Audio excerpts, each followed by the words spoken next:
Bismillahirrahmanirrahim. Assalamu alaikum warahmatullahi wabarakatuh. I am Saad Rehman, your mathematics teacher. Today is our third lecture of chapter 5 dated on 6th May 2021. आज की class में हम exercise 5.10 का question number 11 discuss करेंगे। Question number 11 के अंदर हमने second polynomial मालूम करना है। Find the second polynomial where.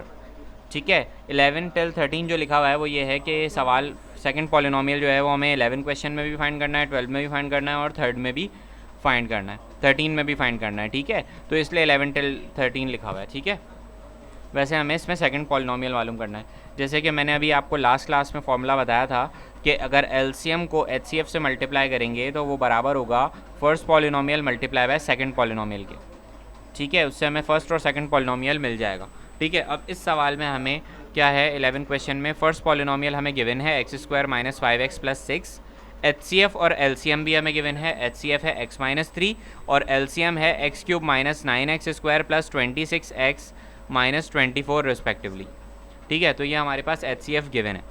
अब हमें पता है कि हमारे पास चार चीज़ें होनी चाहिए, तीन चीज़ें होनी चाहिए, हम चौथी खुद मालूम कर सकते हैं। सेकंड पॉलिनोमियल b जो है, सेकंड पॉलिनोमियल को b नाम दे दिया गया है और फर्स्ट पॉलिनोमियल को यहाँ पर a नाम दे दिया गया है। ठीक है, फर्स्ट पॉलिनोमियल हमें मालूम है तो उसके आगे हमने लिख दिया x² - 5x + 6। सेकंड पॉलिनोमियल हमें नहीं मालूम इसलिए हमने उसके आगे क्वेश्चन मार्क डाल दिया। x - 3 जो है ये हमारे पास क्या है, H.C.F है, ये भी हमें गिवन है। और x³ - 9x² + 26x - 24 ये L.C.M है जो कि ये भी हमें गिवन है। ठीक है, अब हम फॉर्मूले में वैल्यूज पुट करेंगे। फॉर्मूला क्या था कि first polynomial a multiply by second polynomial b is equal to L.C.M multiply by H.C.F। ठीक है, तो अगर हमें सेकंड पॉलिनोमियल मालूम करना है तो हम a जो है यानी कि जो फर्स्ट पॉलिनोमियल है उसको नीचे ले आके L.C.M और H.C.F के जो मल्टीप्लाई हो रहे हैं उससे नीचे ले आके डिवाइड करवा देंगे। ठीक है, तो हमने लिख लिया L.C.M x³ - 9x² + 26x - 24। ये हमारे पास पहला एक्सप्रेशन आ गया जो कि क्या है, L.C.M है और इसके बराबर में H.C.F जो है वो x - 3 मल्टीप्लाई हो रहा है। ठीक है, और अपॉन में क्या आ रहा है, x² - 5x + 6 जो कि फर्स्ट पॉलिनोमियल है। ठीक है, अब हमने क्या किया, सबसे पहले तो हमने x³ - 9x² + 26x - 24 इसको x² - 5x + 6 से क्या कर लिया, डिवाइड कर लिया।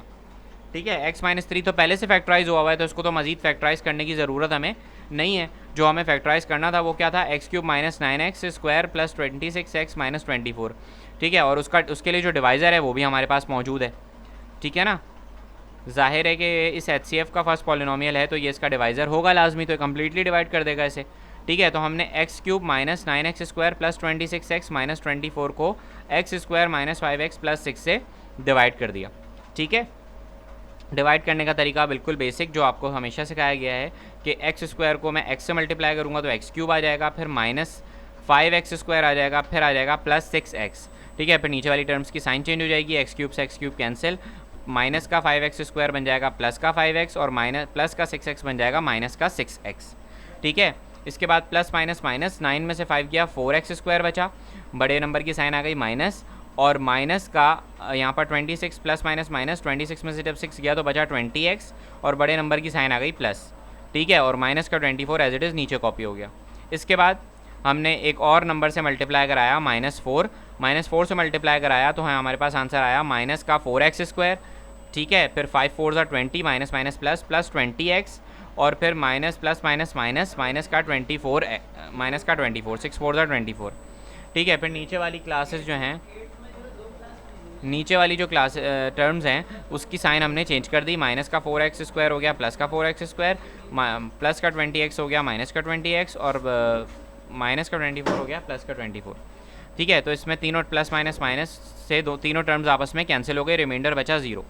ठीक है, तो अब हमारे पास दो फैक्टर्स आ गए। एक फैक्टर हमारे पास आ गया है इसका x³ - 9x² minus plus 26x minus 24, इसको जब हमने x² - 5x + 6 से डिवाइड किया तो हमारे पास आंसर क्या आ रहा है, x - 4 और एक x - 3 हमारे पास पहले से मौजूद था। ठीक है, जो कि न्यूमरेटर में पहले से मौजूद था, तो ये हमारे पास x - 4 × x - 3 हमारे पास क्या आ गया, सेकंड पॉलिनोमियल आ गया। जब हमने इसको मल्टीप्लाई किया, ठीक है, आपस में, तो आंसर आ गया x से मल्टीप्लाई हुआ x² आंसर आ गया, फिर माइनस x जो है वो 3 से मल्टीप्लाई हुआ -3x आंसर आ गया।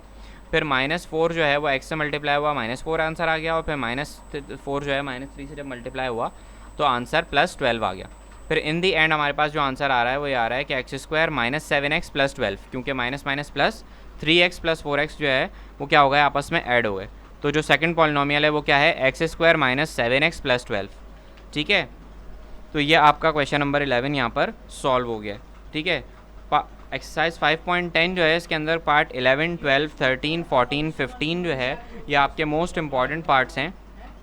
ठीक है, तो ये लाजमी आपने जो है ना वो सॉल्व करने हैं। पार्ट 1, 2 एंड 6 और 9 जो है वो मैंने आपको करवाया है, वो आपके एग्ज़ाम्स के लिए इंपॉर्टेंट है। इसके अलावा 11 से लेके 14 तक के तमाम पार्ट्स लाजमी आपने प्रैक्टिस करने, वो आपके एग्ज़ाम्स के लिए इंपॉर्टेंट है। अब आ जाता है पार्ट नंबर 12। पार्ट नंबर 12 में हमें फर्स्ट पॉलिनोमियल गिवन है, H.C.F भी गिवन है और L.C.M भी गिवन है। ठीक है, और हमने क्या करना है, हमने यहाँ पर सेकंड पॉलिनोमियल मालूम करना है। तो सबसे पहले हमने सेम क्वेश्चन अटैम्प्ट किया है। फर्स्ट पॉलिनोमियल लिख लिया है यहाँ पर। फर्स्ट पॉलिनोमियल आ गया x² -5x -14।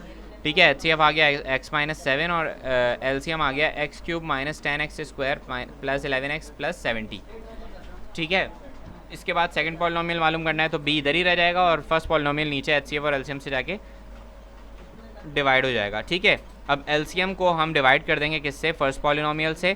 ठीक है, और सेकंड H.C.F जो है वो एज इट इज़ वहीं पर बाकी रहेगा। ठीक है ना, x -7 एज इट इज़ है, और x³ -10x² + 11x + 70 जो है वो x² -5x -14 से क्या हो गया, डिवाइड हो गया। जब हमने इसे डिवाइड किया तो हमारे पास क्या आंसर आ रहा है, x -5 आंसर आ रहा है। ठीक है, तो x -5 और x -7 पहले से बचा हुआ था। ठीक है, तो x -5 × x -7 यहाँ हमारे पास आंसर आ गया। ठीक है, और जब हमने इसे मल्टीप्लाई किया तो हमारे पास सेकंड पॉलिनोमियल आ गया x² -12x + 35। ठीक है, बाकी सिंपल कैलकुलेशन है, सिंपल डिवीजन है जो कि आपको आती है, तो इंशाल्लाह ताला आप कर लेंगे। इसके बाद है क्वेश्चन नंबर 13। इसके अंदर भी हमें फर्स्ट पॉलिनोमियल गिवन है, H.C.F गिवन है, L.C.M गिवन है, हमें सिर्फ सेकंड पॉलिनोमियल मालूम करना है। ठीक है, तो यहाँ फर्स्ट पॉलिनोमियल आ गया 3x² + 14x + 8। ठीक है, और L.C.M हमारे पास आ गया 6x³ + 25x² + 2x - 8, ये L.C.M आ गया, और H.C.F है 3x + 2। और सेकंड पॉलिनोमियल जो है वो हमें मालूम करना है। ठीक है, पहले हमने फॉर्मूले के तहत लिख लिया first polynomial multiply by b, यानी कि सेकंड पॉलिनोमियल हमें नहीं मालूम, उसकी जगह हमने b लिख दिया है। फिर आ गया H.C.F और उसके नीचे आ गया, उसके बराबर में आ गया L.C.M। ठीक है, इसके बाद हमें b मालूम करना है, इसलिए जो फर्स्ट पॉलिनोमियल है उसे हमने L.C.F और L.C.M से जो मल्टीप्लाई हो रहा था उससे नीचे ले आके डिवाइड करवा दिया। ठीक है, ये आ गया ऊपर L.C.M, फिर उसके बराबर में आ गया H.C.F और नीचे आ गया फर्स्ट पॉलिनोमियल। अब हम क्या करेंगे, ज़ाहिर है हमें मालूम है कि हम फर्स्ट L.C.M जो है उसको फर्स्ट पॉलिनोमियल से डिवाइड करवाएंगे। ठीक है, तो फर्स्ट पॉलिनोमियल H.C.F को जो है वो L.C.M को जो है वो हमने फर्स्ट पॉलिनोमियल से डिवाइड करवाया। ठीक है, डिवाइड करवाने के बाद जब हमारे पास रिमाइंडर 0 आ गया तो जो हमारा आंसर आ रहा है वो हमारे पास क्या आ गया, 2x - 1। तो 2x - 1 एक फैक्टर आ गया हमारे पास, और दूसरा फैक्टर क्या आ गया, 3x + 2। तो सेकंड पॉलिनोमियल के दो फैक्टर्स आ गए। जब इसे हम मल्टीप्लाई करेंगे तो हमारे पास second polynomial, complete second polynomial आ जाएगा। ठीक है, 6x² + x - 2, यहाँ पर ही हमारा आंसर आ गया। ठीक है, अब आपका होमवर्क ये है कि क्वेश्चन नंबर 11, 12, 13 आपने जो है वो 5.10 का अपनी कॉपी में करना है। ठीक है, और पार्ट 14 और 15 जो है वो आपने खुद से प्रैक्टिस करना है। ठीक है, यहाँ तक हमारी एक्सरसाइज 5.10 कंप्लीट हो गई। इंशाल्लाह ताला नेक्स्ट क्लास में हम एक्सरसाइज 5.14 स्टार्ट करेंगे। जज़ाकल्लाह। क्लास अपना ख्याल रखिएगा, अपना होमवर्क असाइनमेंट कंप्लीट कर लीजिएगा। अल्लाह हाफ़िज़।